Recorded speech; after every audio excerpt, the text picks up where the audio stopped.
Welcome back to the PFC podcast. The views and opinions you are about to hear are the speakers and do not necessarily reflect those of anyone else. Now on to the podcast. Welcome back to the PFC podcast. This is Dennis, and today I'm with Alex. How are you doing today? Oh man, it's super fun to continue forward on this tangent that you've got here within PFC, doing some scientific article review. I hope it is of benefit to the community. I haven't heard much, but we're going to keep doing this till people tell us to stop. But I would be even more excited if they'd tell us what to do differently. Yeah, absolutely. Luckily, the tens of people that listen, maybe one of them will get around to saying something. But onto this podcast. So I read a post on hyperkalemia and that calcium is useless, which of course set my hair on fire. And I decided I'm going to dig into what the hell this guy was talking about. So I downloaded the paper that he was referencing and I read through it.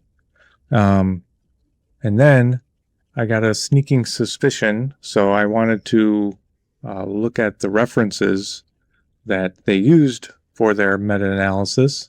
And I read that paper. And the paper that they're referencing does not at all seem to agree with the things that these people said about my favorite element, which is calcium. So that's how I got to this question. I would like to kind of go through, research how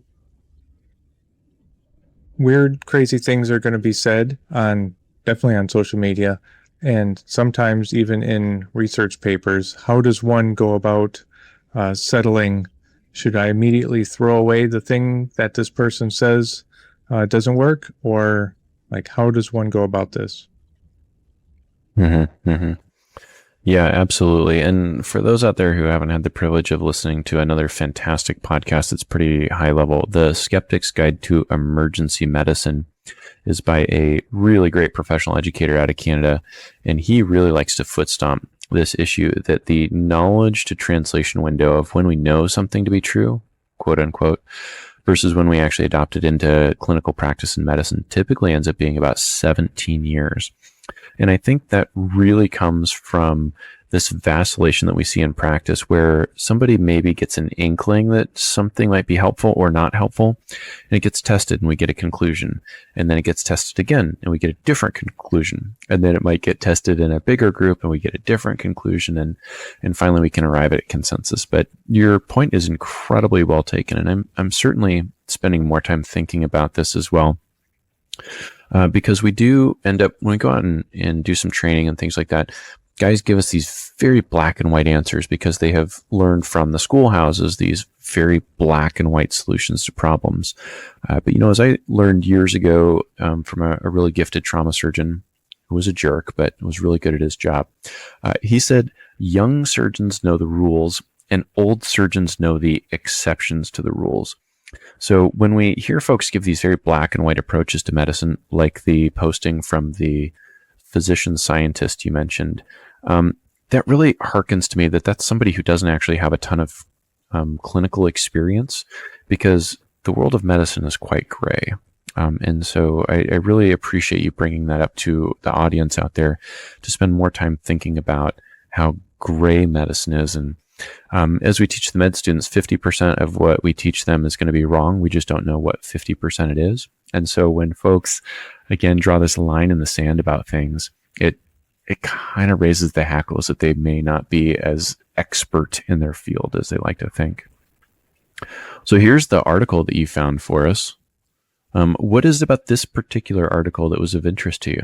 So, if it was fentanyl versus sufentanil, I would probably not even bother because it doesn't apply to me, nor do I really care.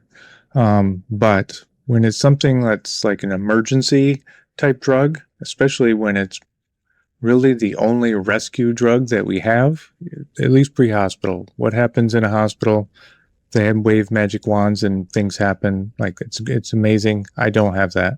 But I do am able to get calcium, and when I see something that can cause somebody to doubt, does it work or not? That's something that will make me dig in and find out, is this something to is this something that should be acted on in any way?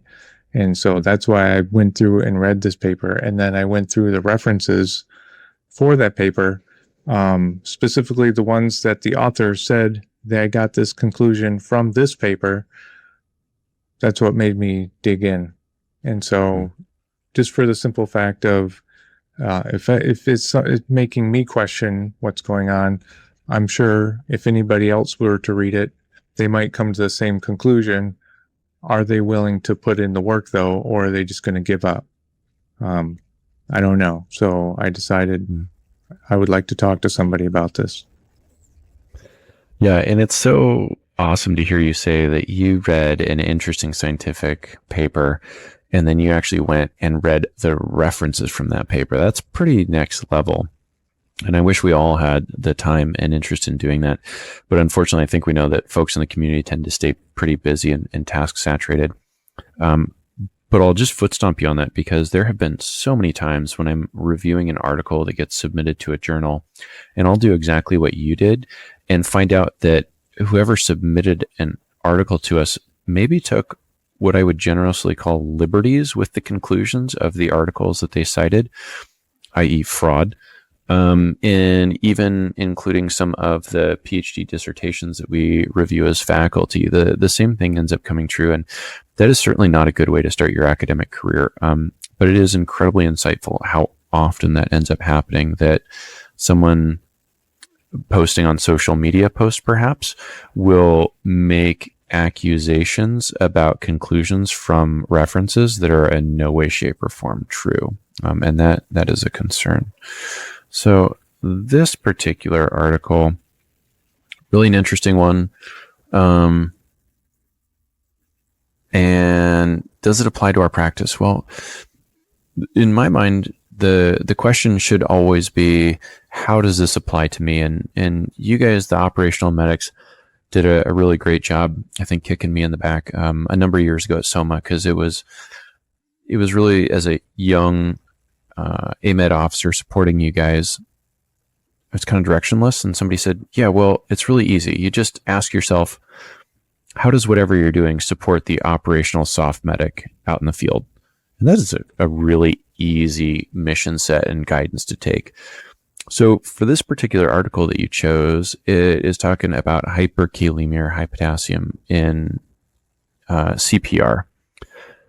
How does this apply to me? Well, all we've been talking about for GWAT for 20 years is trauma, which is a etiology of losing too much blood, or hypovolemia. And I think we all know, and it's been well documented, that trying to pump a heart that is empty of blood should essentially be considered futile. If your patient doesn't have a heartbeat because they've lost blood, then the answer is give them more blood. And oftentimes that heart will spontaneously resume function. But as a number of folks in the community keep foot stomping, something like 50 to 80% of people who are taken out of the fight, depending on the fight, are from disease non-battle injury. And so those are medical causes of injury, including CPR. So does medical CPR apply to you in your practice? I don't know. You think so? I mean, is it futile? You're talking on the battlefield, bullets flying. Yes, it's futile. You don't have the time nor the stuff to focus on this. You're at camp, or you're at your base or FOB.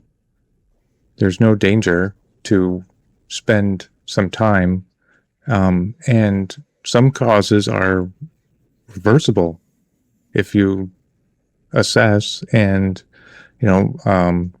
attack your H's and T's. Ultimately, could it be futile and the patient passes? Yeah, it could, but you could win.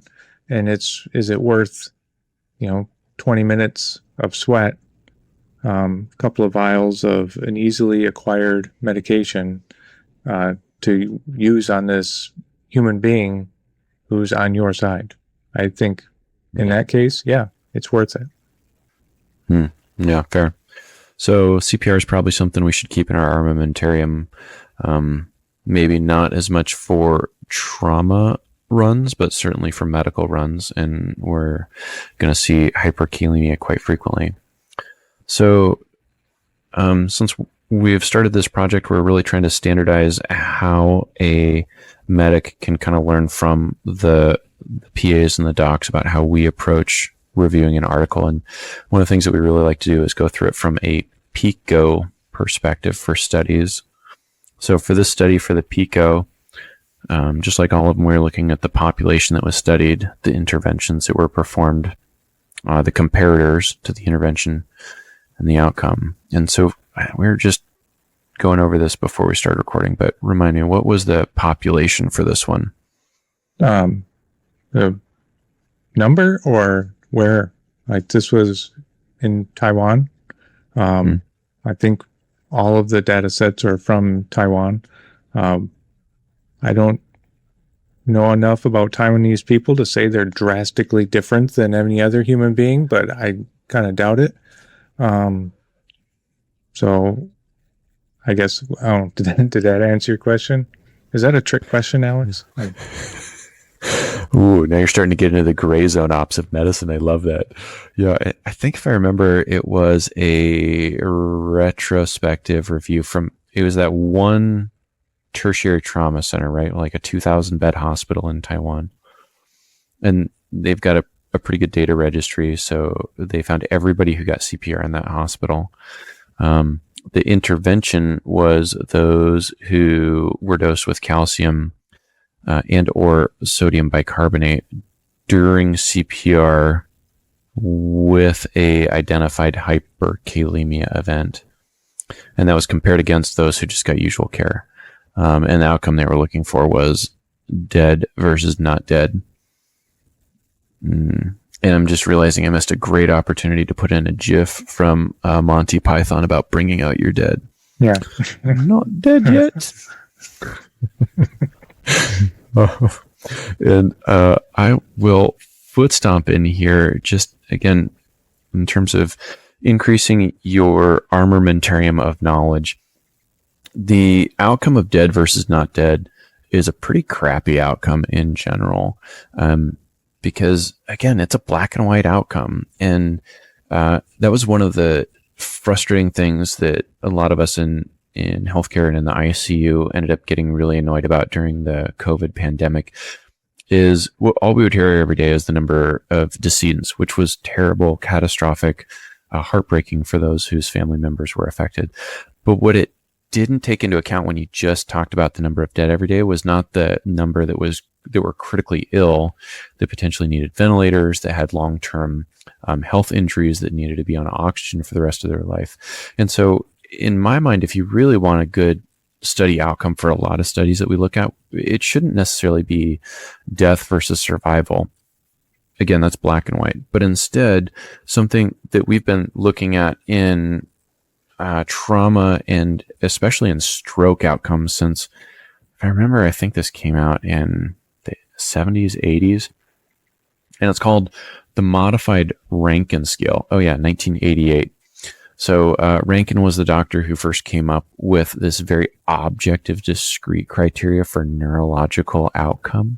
And it was really great because it's just like the GCS score almost, but for neurologic outcome. So, the great thing about GCS is you can just tell somebody they're an E4, V5, M5, and they know exactly what you're saying to somebody.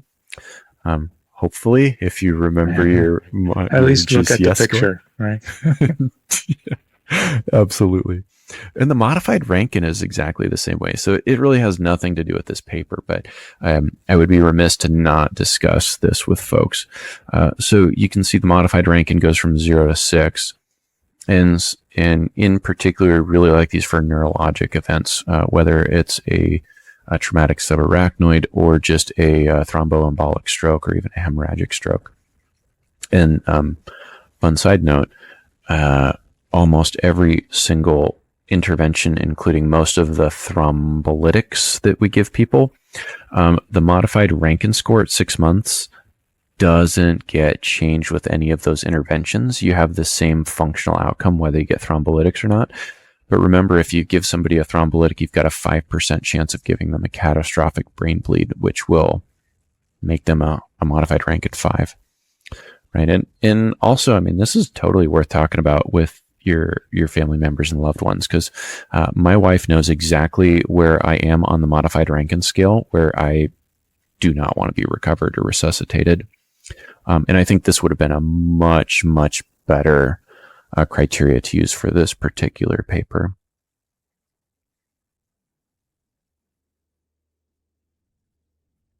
Yeah. So anyway, just a little food for thought on studies and what a good outcome is versus a bad outcome. But going back to this paper that you picked out for us. So again, we're trying to make this easy for guys to digest. So the background for this is for 6 years, from 2006 to 2012, in one tertiary hospital in Taiwan, they were able to record all in-hospital CPR events and really look at the medications that were administered. So the methods, the original data set for IHCA is in-hospital cardiac arrest versus OHOCA, or the out-of-hospital cardiac arrest. About 1,100 patients. Only 100 of those had a potassium that was over 6.5. So you're only looking at 10% of those patients. Of those 109, you had 16 who did not get any medications. I didn't put that on there.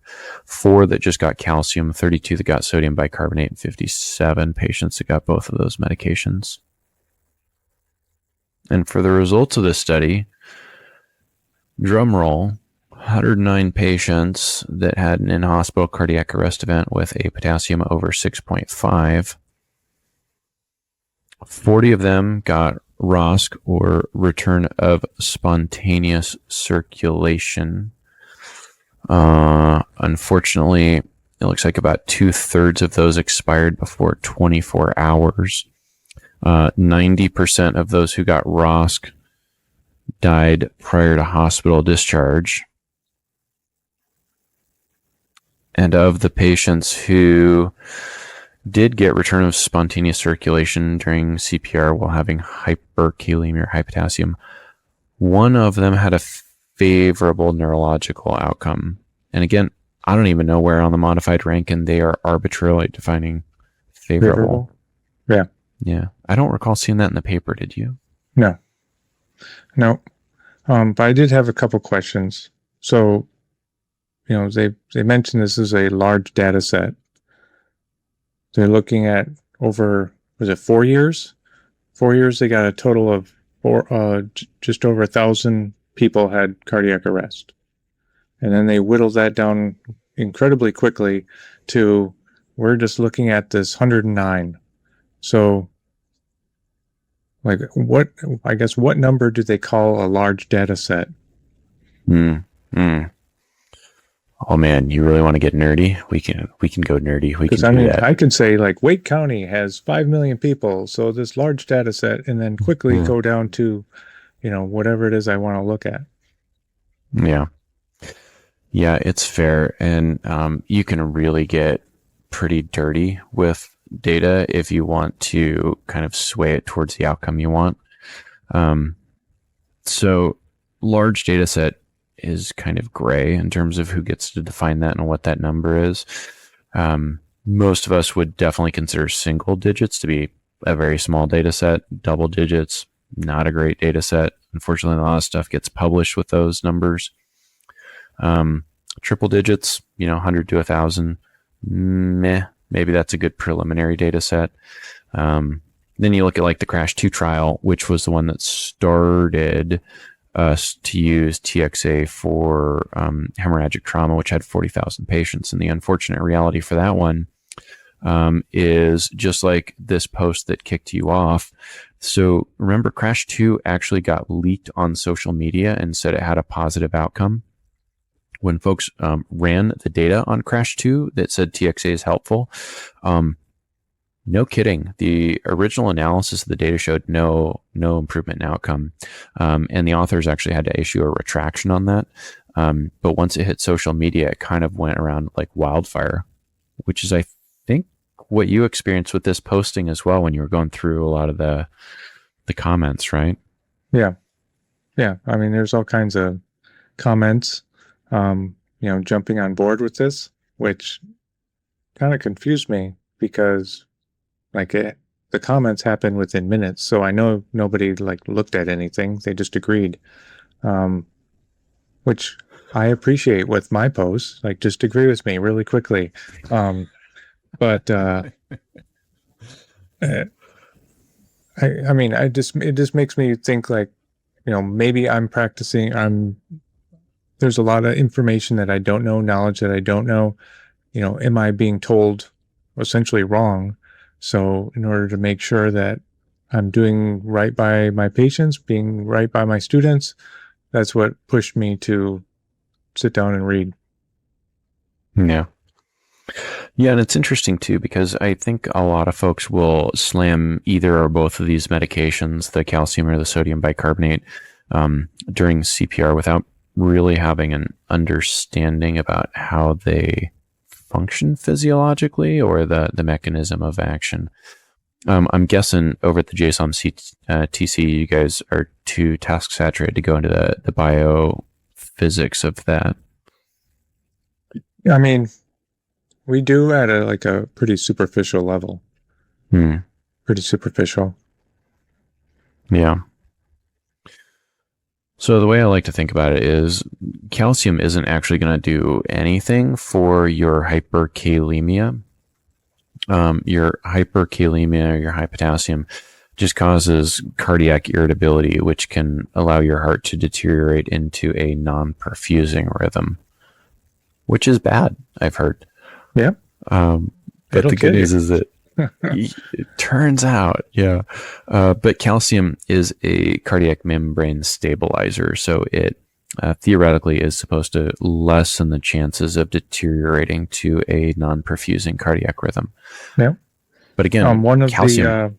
One of the other papers talked about that are referenced in this talks about the I don't know what kind of trial, a benchtop trial, but they looked at how does calcium work for the heart, and it actually does nothing to do with the concentration gradient. It has everything to do with speeding up conduction velocity, and that's at least how this paper says calcium worked. That makes a ton of sense, actually. Yeah. That would be phase 0 of cardiac contractility, I think. Yeah, but to your point earlier, calcium actually does nothing to treat hyperkalemia. It just prevents you, hopefully, from dying. And then the sodium bicarbonate, which has a ton of sodium, hopefully can just improve your abysmal serum pH when you're in CPR, so that your medications can actually be functional. But in this particular paper, what we saw is they looked at, to your point, 1,100 people who had CPR, and one of them had a favorable neurologic outcome at time of discharge. That's a bummer. Yeah. Well, I mean, I guess cardiac arrest, I guess, to just discharge, I would want to see, if you're having a heart attack in the hospital, my guess it wasn't the heart attack that brought you to the hospital. It was something else. Probably serious because it made your heart stop. So there's got to be a lot of confounders. I've seen many out, probably not to you many, but to me many, patients that just go into cardiac arrest and they bring them back. And then the next day they go into cardiac arrest and you bring them back until essentially the family tells them to stop. One doesn't surprise me, but there's got to be other confounders other than, did you give that guy calcium or not?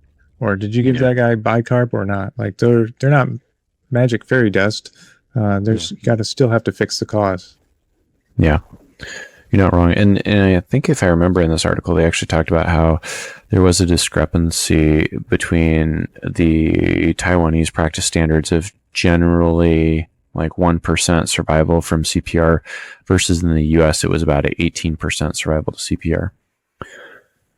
So sorry, I didn't talk with you about our summary sheet ahead of time. But in looking at this one, this is oh man, I didn't update it. So this is actually a retrospective single center study.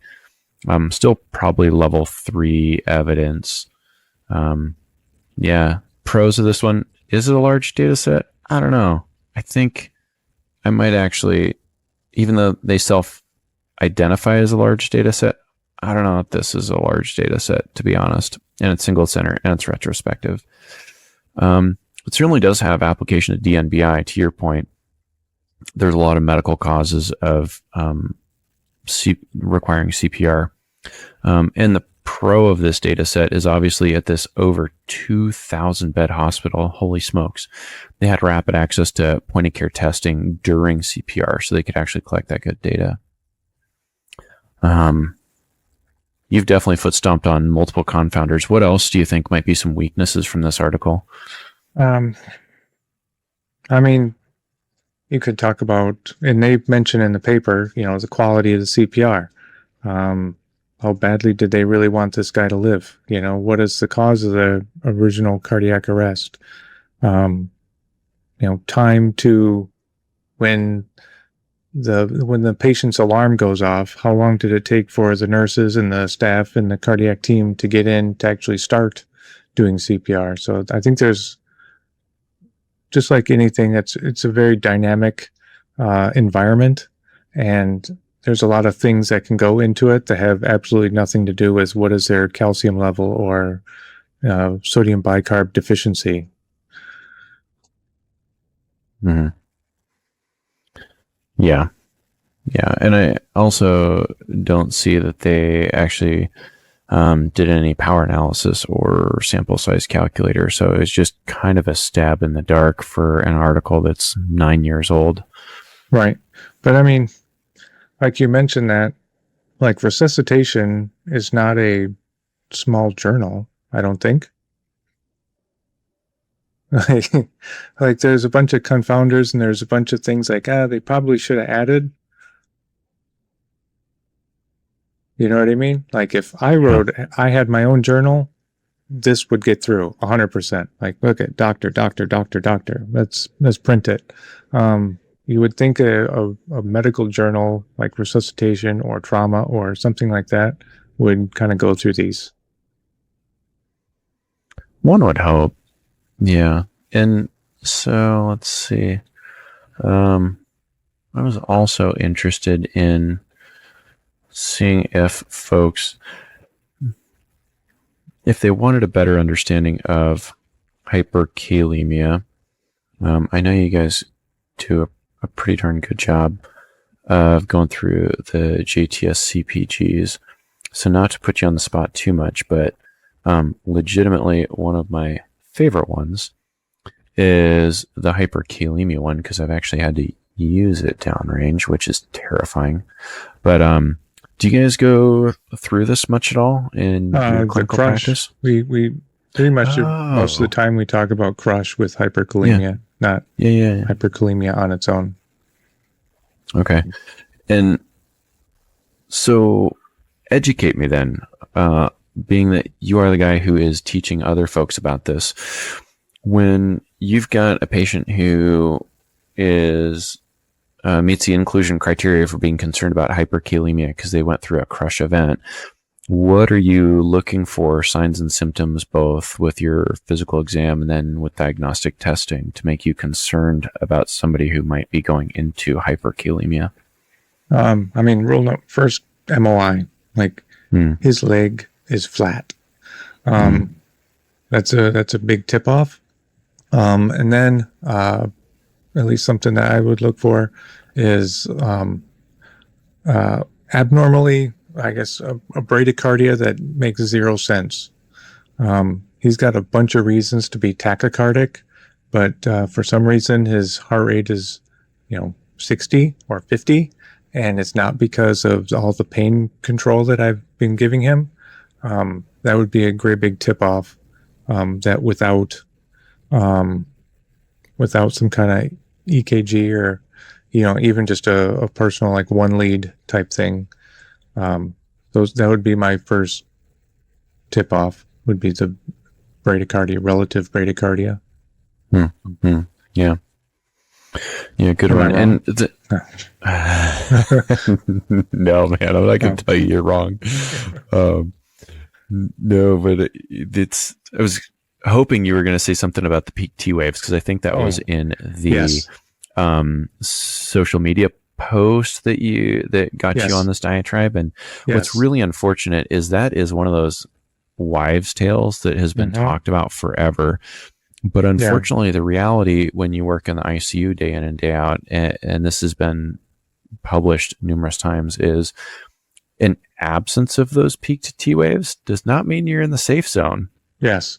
Right. Yeah. And there's a lot of guys who will hang their head on that and say, "Oh, we're good, man. There's no peak T waves, no big deal." And the next minute, that dude can go into a non-perfusing rhythm. Oh yeah, yeah. You cannot mention the word hyperkalemia without also mentioning peak T waves, or you will be removed. But it's like a Pavlovian response. Yeah. I think I did read something about it. It happens maybe 25% of the time. But the point being, not necessarily how big or small the percentage is just understanding, like, it doesn't have to do that. You need to assess your patient. What will happen is that bradycardia, and they can be cruising along just fine, and then they go into VFib. It can literally do any of the things. Which is terrifying. Yeah. And there's a great adage in medicine that we always teach people to understand these, like classic presentations. And across medicine, you tend to find that in general, a patient will present with those classic signs about 15% of the time, no matter what the disease is. But then we reassure ourselves and say, "Oh, we didn't see this presentation, so it must not be that." And that's not true, man. And so interesting little mind journey here. The Joint Trauma System clinical practice guidelines on hyperkalemia in the deployed setting, including indications for initiating dialysis, which is really important, have here that you need to start being very concerned with a potassium over 6.5 and provide some exogenous treatment modalities to stabilize your patient and try and reverse the process. Interesting to me that they, their first line is obviously the calcium to stabilize the heart, hopefully, so that you buy yourself some time, and then do the insulin to shift that potassium back into the intercellular space, which was not discussed in this paper at all. But what I was going to say instead is, if I can get back there, the paper, do you remember how high the potassium was that they were looking at? Because I remember being shocked. Yeah, it's... Right. Let me look it up quick. Yeah. Because they had different, in their multivariate regression analysis, they looked at different categories of patients. Let's see. Here it is. Found it. Cool. Table 3. Okay.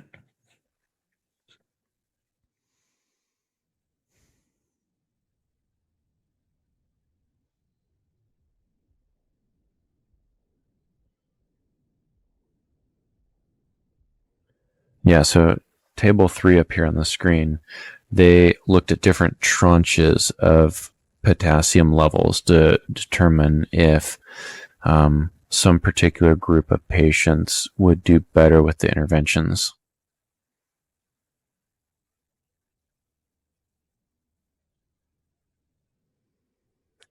And for those patients who had a potassium level over 6.5, so you can see they started at this critical level. None of these folks did well. And then when you look at the 6.5 to 7.9, holy smokes, they did even worse. And then 7.9 to 9.4, you essentially have very few people who are surviving. And then over 9.4. And, again, to your point about why was this paper published, in the resuscitation bay or in the ICU, if we would get a potassium level of 9.4 back, that is generally considered incompatible with life. And so this is a study that some might consider was essentially looking at what might almost be non-survivable patients and then gave them that calcium and bicarbonate, and then they still didn't survive. To your point earlier, is that really going to change your practice about giving sodium and calcium during CPR? I mean, I have the luxury of not having labs, so I'm not burdened with numbers like this. But I don't know how fast the potassium level can go. Hyperkalemia can be caused during cardiac arrest, but I would imagine you're talking a long CPR to get to 9. I would imagine it's a long CPR to get to 8. And the criteria just starts off at 6.5. I know you should be treating 6 or higher. You should be doing something about it. So I mean, if I would imagine if you're doing CPR that long or they're that far off, you're not going to win just by giving some calcium or giving some bicarb. Like they need probably, I don't even know what they need. They need bypass. They need a new heart.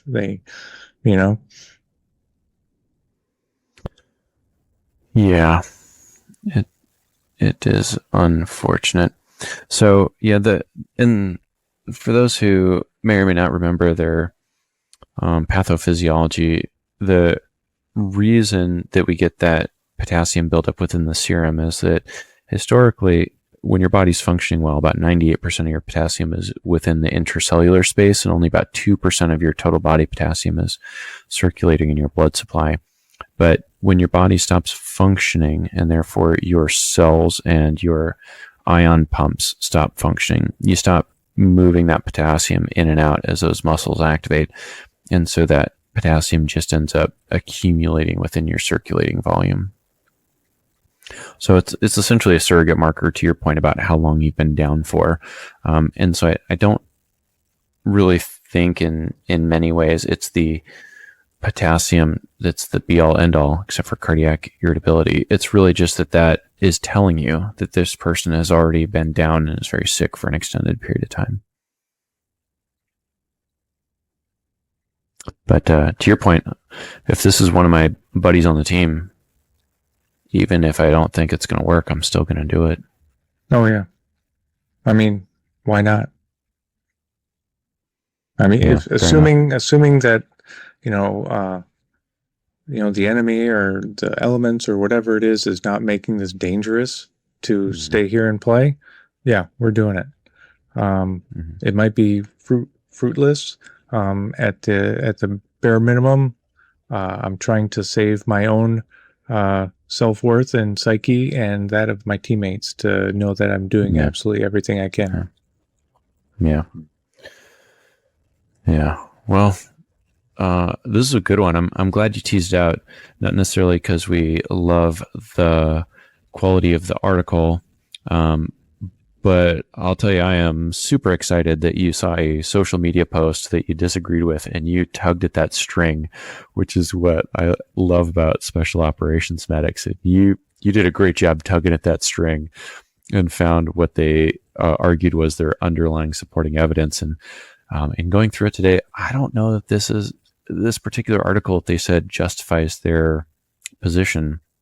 I don't really know that it's a great article to use to support their decision, but there's probably not a lot of folks that went out.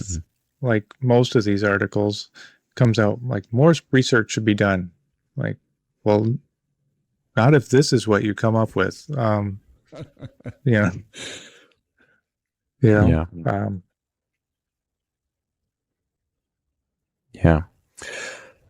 Their conclusion was the use of calcium and sodium bicarbonate might be effective in the treatment of severe hyperkalemia during cardiac arrest. The efficacy of calcium and sodium bicarbonate correlated with serum potassium level. So they're saying the worse your potassium level, the less effective it is. However, because the number of patients included in the analysis was small, this conclusion should be further examined in the future. Yeah. So no dig on them. They did a really nice job designing this study. It just didn't answer, in my mind, a super helpful clinical question, because I think these patients had a very poor chance of any meaningful outcome by the time of enrollment. Yeah. And I think, just making the leap from, kind of a very soft statement, I guess, that it can kind of work if they're not sick enough or they're not too sick, to go from that to it doesn't work. It can be pretty dangerous, because not everybody is willing to put in their work. And, when you have letters after your name, people just take it on face value that you did the work, and now you're telling me what you think. Yeah. Yeah, fair enough. Man,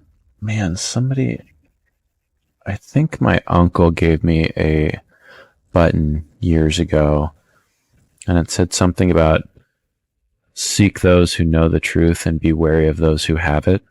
Which I think is a pretty great adage for doctors. Yeah. Yep, absolutely. Cool. Well, I know you're really tired, Alex, so I'm going to let you get back to your rest. I really appreciate you coming on.